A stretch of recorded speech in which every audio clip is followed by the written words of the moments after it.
ప్రియమైన దేవుని బిడ్డలందరికీ యేసుక్రీస్తు వారి పరిశుద్ధమైన ఘనమైన నామములందరికీ శుభములు. Good evening to everybody. మనము ఇప్పుడు క్రిస్మస్ వేడుక దినాల్లో ఉన్నాం కాబట్టి క్రిస్మస్ యొక్క ప్రత్యేకతను గురించి, క్రిస్మస్లో మనం తీసుకోవాల్సినటువంటి నిబంధనల గురించి నేను కొన్ని విషయాలు మీతో పంచుకోవాలని ఆశపడుతున్నాను. ఎందుకంటే మన దేవుడు కృపాసత్య సంపూర్ణుడు, కరుణామయుడు, దయామయుడు, ప్రేమామయుడు. అట్టి దేవుడిని మనం ఆరాధించడం మనకెంతో ధన్యత. మరి ఆయన్ని ఆరాధించే వారికి అందరికీ సంతోషము, ఆనందం ఉంటుంది. మరి క్రిస్మస్ అంటే మనకు అందరికీ చెప్తారు, క్రిస్మస్ అంటే క్రీస్తును ఆరాధించుట. దీంట్లో మనం ముఖ్యంగా మనము సంతోష గడియలు, ఆనంద గడియలు అంటే మనం సంతోషం పొందటం కాదు, కానీ ముఖ్యము మనము యేసుక్రీస్తుని చూపించి ఇతరులకు ఏమన్నా సంతోషకరమైనటువంటి విషయాలు, కార్యాలు చేస్తున్నామా. క్రిస్మస్ అంటే అందరికీ తెలిసిందే, మంచి విందు, మంచి భోజనాలు, మంచి బట్టలు, మంచిగా ఇళ్ళు శుభ్రం చేసుకుంటాం, కానీ హృదయాన్ని మాత్రం శుభ్రం చేసుకోం. గడిచిన క్రిస్మస్కి ఈ క్రిస్మస్కి మనలో ఏమైనా తేడా ఉన్నదా? మనం ఏమైనా నిర్ణయం తీసుకున్నామా? మనం ఏమైనా దేవునికి నిబంధన చేసామా? మరి అలాగే మనము ఇంక చాలా విషయాలు చూడొచ్చు. క్రిస్మస్లో మనం ఎలా ఉంటున్నాం దానికి ఒకటి కీర్తనలు 73వ కీర్తనలో మన దావీదు గారు ఏమంటున్నారు ఒకసారి చూడండమ్మా. 73:23లో ఆకాశమందు కీర్తనలు 73 నీ యొద్దనున్నాను,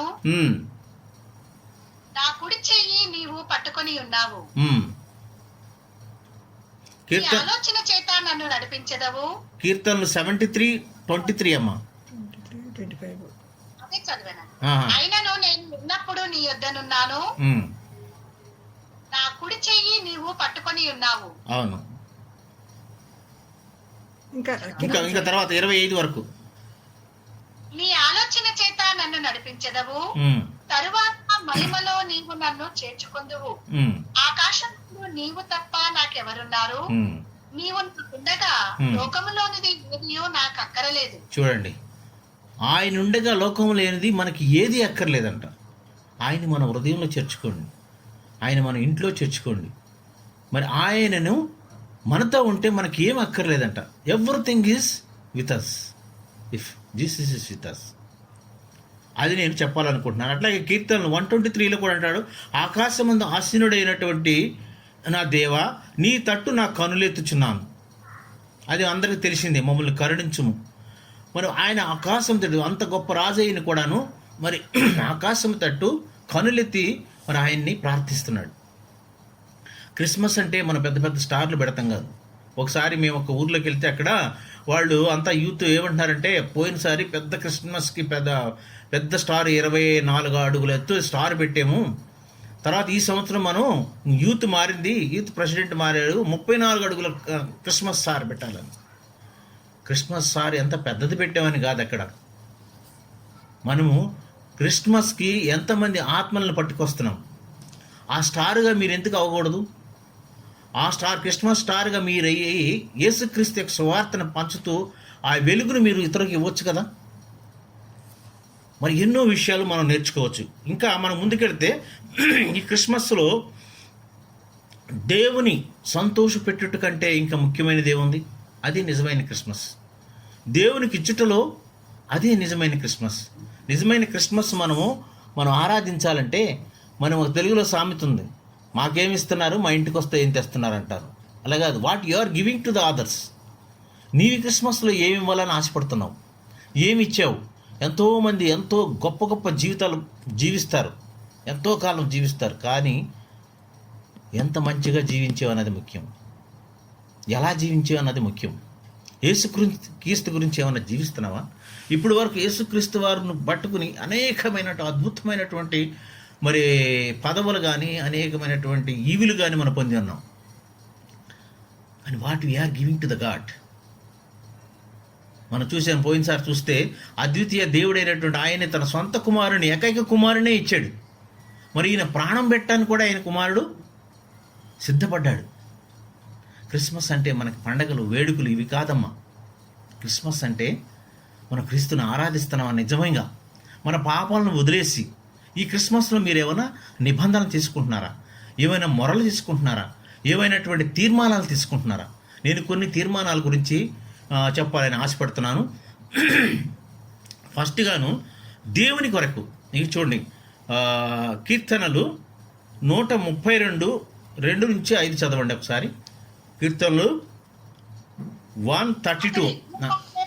పూర్వకముగా మాట ఇచ్చి యాకోబు యొక్క బలిష్ఠునికి మొక్కుబడి చేసెను. అవును.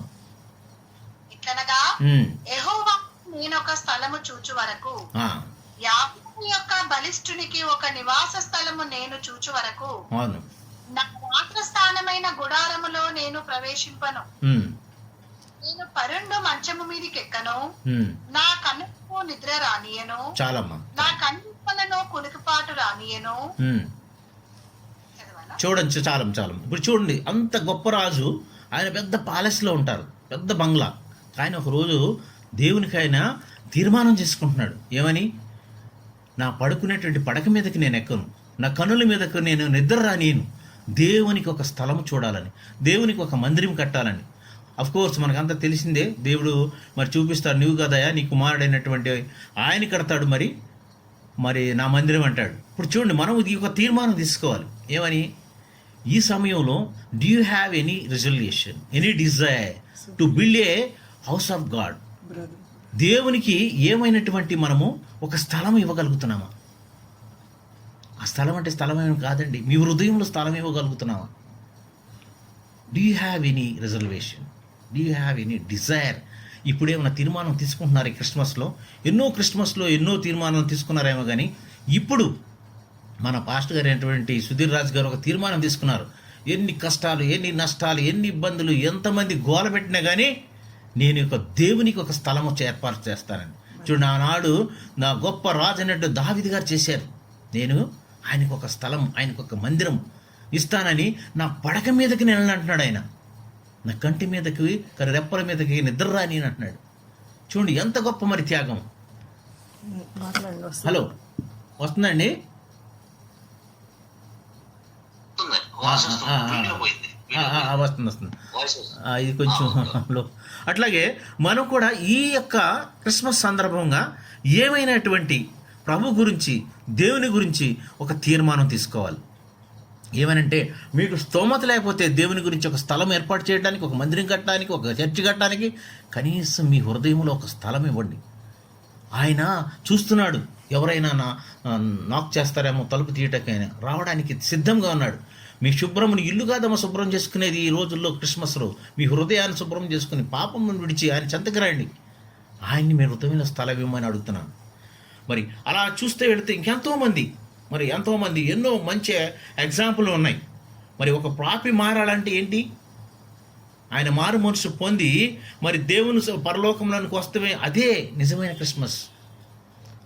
పాపి రక్షించబడుట. ఒక పాపని తీసుకొచ్చేసి ఒక ఆత్మను మీరు పట్టుకున్నారనుకోండి, తీసుకొస్తే ఆయన మారు మనసు పొందితే, బాప్తిసం పొందితే అదే నిజమైన క్రిస్మస్.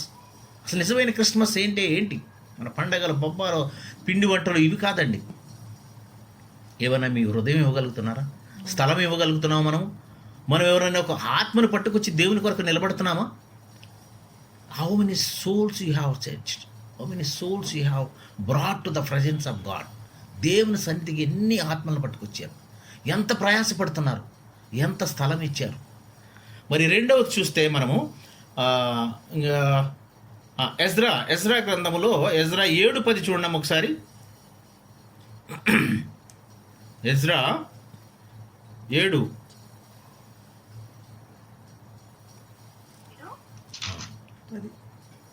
ఆయన చెప్తుంటాడు కదా, ఎజ్రా యెహోవా ధర్మశాస్త్రాన్ని పరిశీలిస్తాడు. సార్ చదవమ్మది 7:10 7:10. యెహోవా ధర్మశాస్త్రమును పరిశోధించి దాని చొప్పున నడుచుకొనుటకును, ఇశ్రాయేలుకు దాని కట్టడలను విధులను నేర్పుటకును దృఢ నిశ్చయము చేసుకొనెను. చాలమ్మా, ఇక్కడ చూడండి, ఈయన కూడా ఒక దృఢమైన నిశ్చయం తీసుకున్నాడు ఎజ్రా గారు. ఏమంట? ఆ ధర్మశాస్త్రములను, ఆ గ్రంథాలు అంటే దేవుని యొక్క బైబిలే. చదివి ఎవరికైతే తెలియని వాళ్ళకి అన్ని వివరించి చెప్పడానికి ఆయన ఒక దృఢమైన సంకల్పం, దృఢమైనటువంటి ఒక తీర్మానం తీసుకున్నాడు. మీ ఈరోజు ఏమైనా తీసుకుంటున్నారా? మేము కూడా ఒక తీర్మానం తీసుకున్నాం. ఈ సంవత్సరం డిసెంబర్ అయ్యే వరకు మేము మొత్తం బైబిల్ చదివేయాలని. మరి నేను, మరి సుగుణమ్మ గారు, మా మణిమ్మ గారు కూర్చొని చదువుతున్నాం. మరి how far we are going to finish the Bible. మేము కూడాను ఒక తీర్మానం తీసుకున్నాం.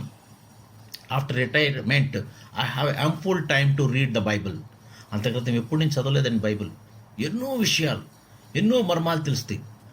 ఇంక చూడండి, అజ్రా గారు కూడా ధర్మశాస్త్రమును పరిశీలించి క్లియర్గా చదివి వాళ్ళందరికీ బోధించటానికని ఆయన నిర్ణయం తీసుకున్నాడు.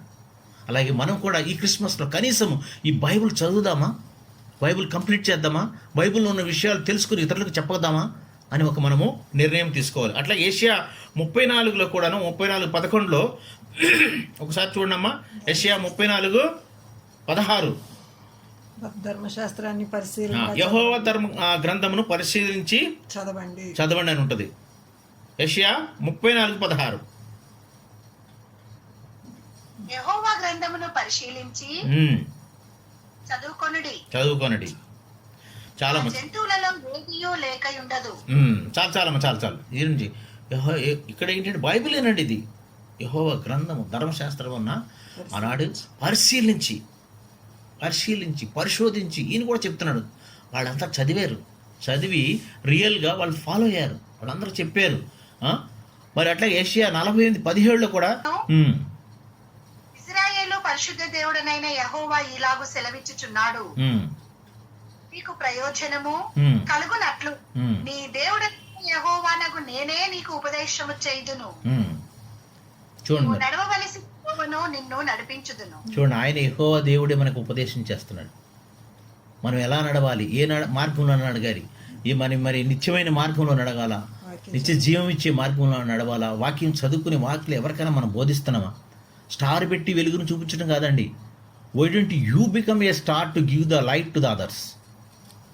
మీరు ఒక స్టార్ అయ్యి దేవుని గ్రంథము చదువుకొని ఆ యొక్క గ్రంథంలో ఉన్నటువంటి ఆ వెలుగుని, దేవుని వెలుగుని ఇతరులకు చూపించేలాగా మనము ఈ క్రిస్మస్లో ఒక తీర్మానము తీసుకుందాం. అట్లాగే మనము ఇంకా చేయాలంటూ ఉన్నాయి. ఎట్లాగా 2వ దినవృత్తాలు చూడమ్మా. 2వ దినవృత్తాంతాలు 14:4 కూడా యెహోవా 14:4 అమ్మా.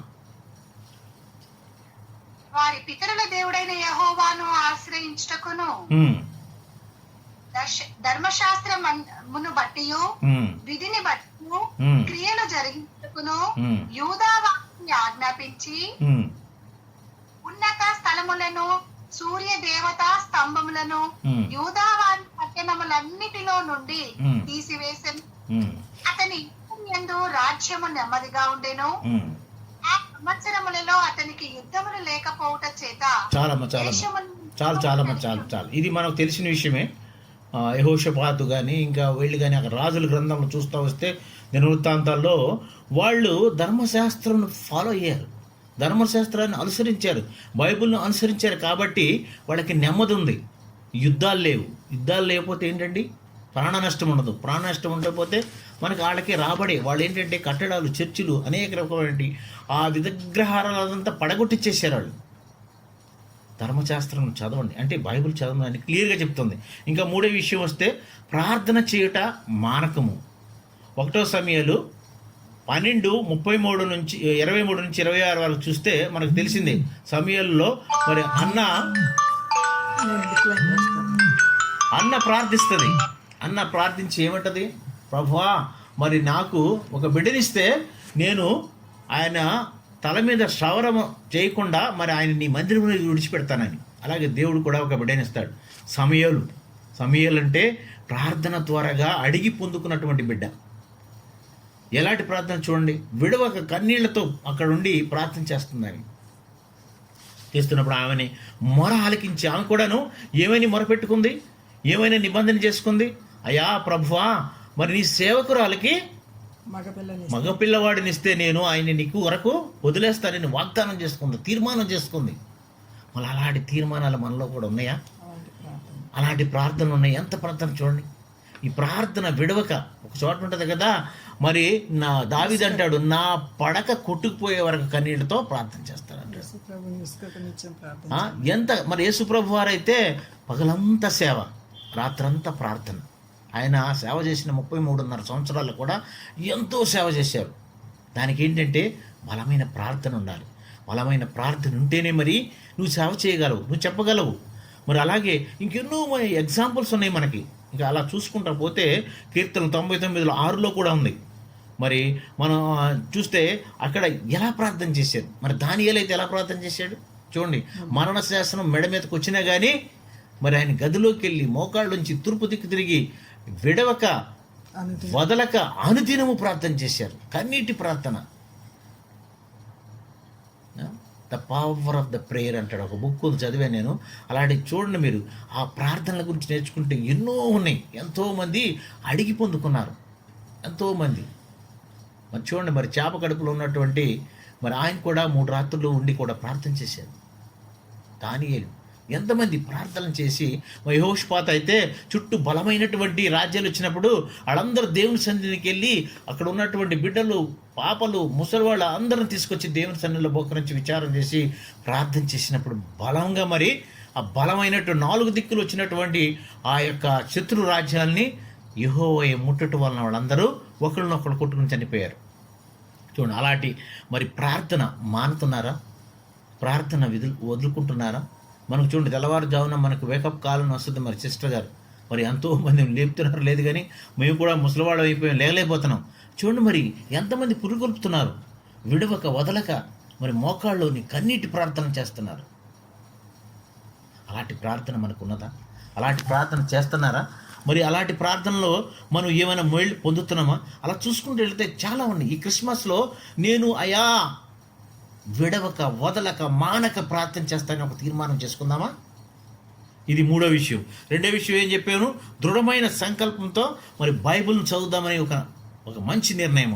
మొదటిది, మరి దేవుని గురించి ఒక స్థలం కానీ మన హృదయంలో కానీ ఒక స్థలం కానీ ఇవ్వటానికి ఒక తీర్మానము, ఒక నిర్ణయము, ఒక రెజల్యూషన్, ఒక ఏమైనా ఉన్నదా మనలో? Do you have any desire in your heart to do this for the God work? అలాంటి డిజైర్ ఉందా లేదా చూసుకోండి. మరి 4వది పరిశుద్ధత కొరకు మరి ఏం చెప్తున్నారు? మీరు పరిశుద్ధంగా జీవిస్తున్నారా? మనకు కూడాను ఈ క్రిస్మస్ నుంచి పరిశుద్ధంగాను మరి యేసుక్రీస్తు ఆయన అంటాడు కదా, నేను పరిశుద్ధుడు, మీరు కూడా నా వలే పరిశుద్ధులుగా ఉండమంటారు. 1 పేతురులో ఉంటుంది. అలాగే ఎన్నో ఉన్నాయి ఎగ్జాంపుల్ చూసుకుంటే. మరి సమయం సాలదు కాబట్టి నేను త్వరగానే ముగించేస్తాను. ఇది చెప్పాలనుకుంటే ఇది దగ్గర 1 అవర్ ప్రసంగం ఇది. ఇంకా మనకి ఎన్నో విషయాలు ఉన్నాయి బైబిల్లో, కానీ కొన్ని క్లుప్తంగా తీసుకుని మనం రెజల్యూషన్ తీసుకోవాల్సింది క్రిస్మస్లో. రియల్గా మన క్రిస్మస్ అంటే ఏంటి? నిజమైన క్రిస్మస్ అంటే ఏంటి? నిజమైన క్రిస్మస్లో మనం ఏం చేయాలి? ఏమి నిర్ణయం తీసుకోవాలి? ఏమి వాగ్దానాలు తీసుకోవాలి? ఏమి మొక్కుబడులు చేసుకోవాలి? చూడండి, అన్న ఎలా మొక్కుబడి చేసుకుందో అలా మనం కూడా మొక్కుబడి చేసుకుంటున్నామా? మరి ఇక్కడ చూడండమ్మా, ఆదికాండము 39:12-14 మరి యేసేపు గురించి ఉంటుంది. పరిశుద్ధతను కాపాడుకోండి.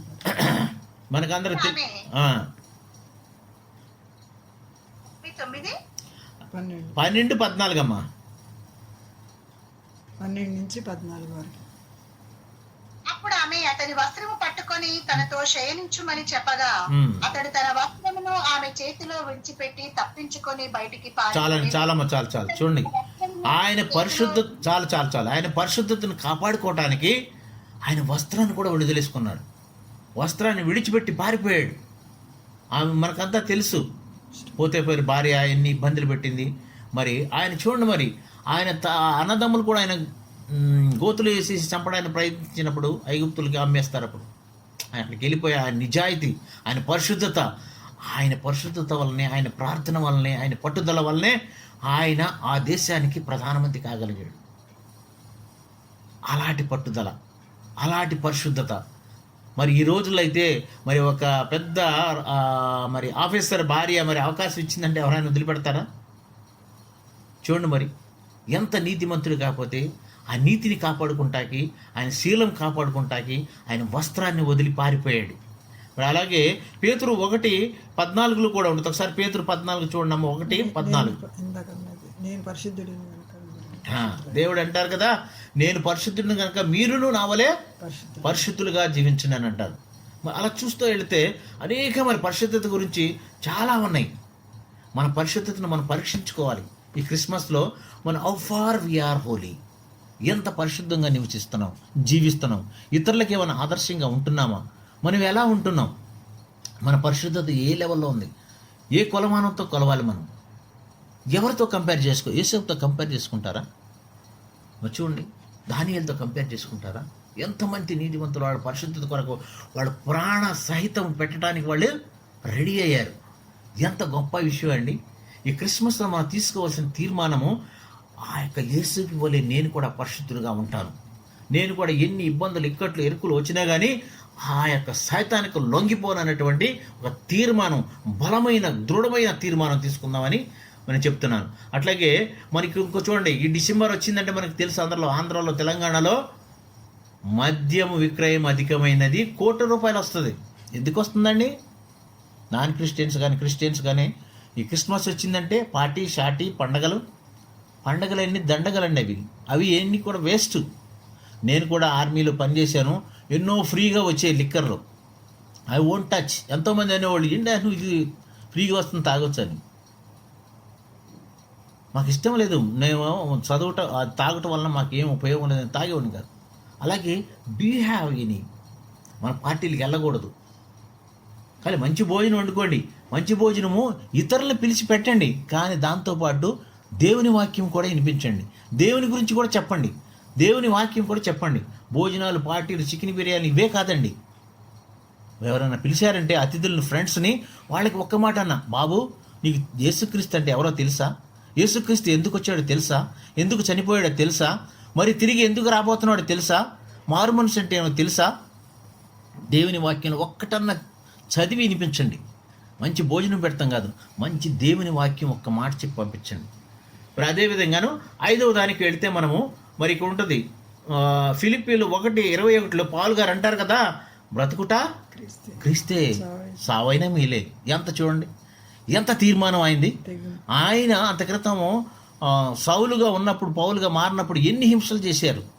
ఒకసారి మరి ప్రభు ఆయన పట్టుకుని అడిగినప్పుడు, ఎవరిని అంటే అంటాడు, నువ్వు హింసిస్తున్నా క్రీస్తుని నేను అంటాడు. ఆయన అనుకున్నాడు కదా, నేను హింసిస్తున్నది క్రైస్తవుల్ని, వీళ్ళని తిడుతున్నది వాళ్ళని అనుకున్నాడు కాదు.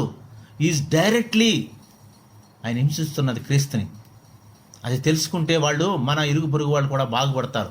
వీళ్ళైతే ఇబ్బంది పెడుతున్నాము, వీళ్ళని కష్టపెడుతున్నాము, వీళ్ళైతే చేస్తున్నాము, టార్చర్ చేస్తున్నాం అనుకుంటున్నాను కాదు. They are punishing the Jesus Christ. దానికి ప్రతిఫలం ఉంటుంది వాళ్ళకి. చూడండి, ఇంకా మనం చూడాలనుకుంటే 2 తిమోతి 4:7 కూడా పౌలు అంటారు కదా, మంచి పోరాటం నేను పోరాటి తిని, నా పరుగు తుదముట్టించి తిని, నా విశ్వాసము కాపాడుకుంటుని. చూడండి ఎంత మంచి తీర్మానం పౌలు గారు. ఆయన ఎంత సేవ చేస్తాడు తెలుసా? ఎన్నో మంచి గ్రంథాలు రాశారు కొత్త నిబంధనలు. మరి నేను కూడాను మరి అంతక్రితం ఉన్నప్పుడు తెలియదు నాకు, అసలు ప్రభు అంటే తెలియదు, వాక్యం అంటే తెలియదు. కానీ ఇప్పుడు వాక్యం చదువుట వలన, వాక్యంలో మర్మాలు, వాక్యంలో గొప్ప విషయాలు రుచి చూసాము. ఇది ఆయన అంటారు కదా, రుచి చూసి తెలుసుకోండి. అవునండి, మనం ఈ యొక్క క్రిస్మస్లో నిజమైన క్రిస్మస్ ఎలా ఉంటుంది, ఏమైనా ఇవ్వగలుగుతున్నాం ఇతరులకి? మీ హృదయాన్ని ఇవ్వగలుగుతున్నావా? మీ సమయాన్ని ఇవ్వగలుగుతున్నావా? చూడండి, వాక్యం చెప్పగలుగుతున్నావా? మీకు తెలుసుకున్న తర్వాత మీరు కూడాను ఒక స్టార్ లాగా, దివిటీలాగా వెలిగి ఆయన యొక్క వెలుగుని ఇతరులకు చూపించండి, మీలో క్రీస్తును చూపించండి. అది నిజమైన క్రిస్మస్. మరి 6th పాయింట్కి వచ్చేస్తే, మరి ఇక్కడ కూడాను మీరు ప్రజలందరి కొరకు, మీ కొరకే కాదు, ప్రజలందరి కొరకు. మనకంతా తెలిసినటువంటి విషయమే. ఎస్తేరు 4:17 ఆమె అంటే నశించిపోతున్న ఆయన యొక్క వాళ్ళ యొక్క వంశాన్ని, నేను నశిస్తాను కానీ, అప్పుడు చూడండి, రాజు దగ్గరికి వెళ్ళాలంటే రాజుగారి పర్మిషన్ లేకపోతే మరణదండన.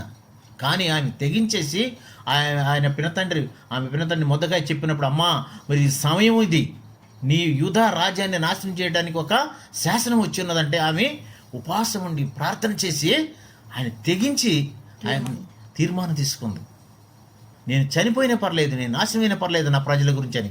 అట్లాంటి తీర్మానం నీకు ఉన్నదా? నా ప్రజల గురించి, నా చుట్టుపక్కల వారి గురించి, నా ఊరు వారు ఉన్నవాళ్ళు, మీరు ఆఫీస్లో పనిచేస్తున్నప్పుడు మీరు ఎవరికైనా మీ కలీగ్స్ చెప్పారా? మీ కాలనీలో ఎవరికైనా చెప్పారా? కాలేజీకి వెళ్తున్నప్పుడు ఎవరికైనా చెప్పారా యేసు ఎవరా అని? మనము పరీక్షించుకోవాలి. ఈ క్రిస్మస్ అంటే ఏమిటి? ఈ క్రిస్మస్లో ఇలాంటి తీర్మానం తీసుకోండి. మరి ఆనాడు ఎస్తేరు తీర్మానం తీసుకుంది. ఎస్తేరు తీర్మానం తీసుకోబట్టే ఆమె పేరు ఈ యొక్క గ్రంథంలో లెక్కించబడింది.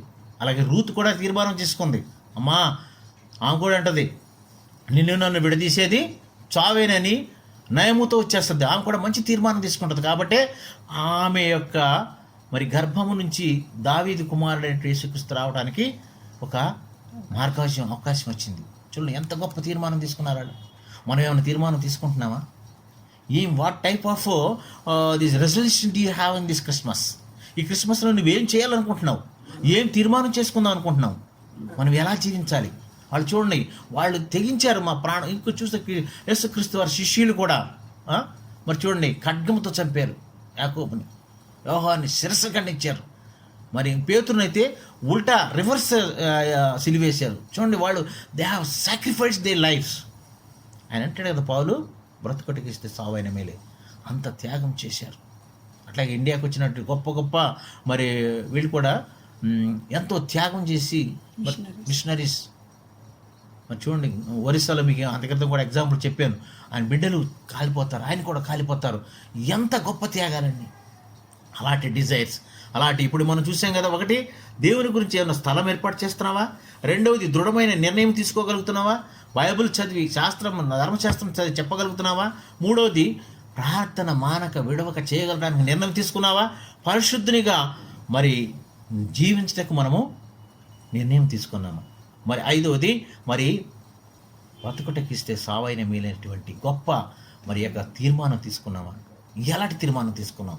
మరి ప్రజలందరి కొరకు నేను జీవిస్తాను, నేను ప్రజలందరి కొరకు చనిపోయిన పర్లేదు, వాళ్ళందరి కొరకు రాజు దగ్గరికి వెళ్ళిపోయి నేను ఈ యొక్క శాసనము మారుస్తానని ఎస్తేర్ అన్నట్టుగా ఏమైనా తీర్మానం తీసుకోగలుగుతున్నామా? మరి అలాంటి 7వ విషయం చెప్తానండి, మరి ఫ్యామిలీ ప్రేయర్. ఆఖరిది ఇంకెక్కువ చెప్పాలంటే ఉండే కానీ నేను దీంతో ముగిచ్చేస్తున్నాను.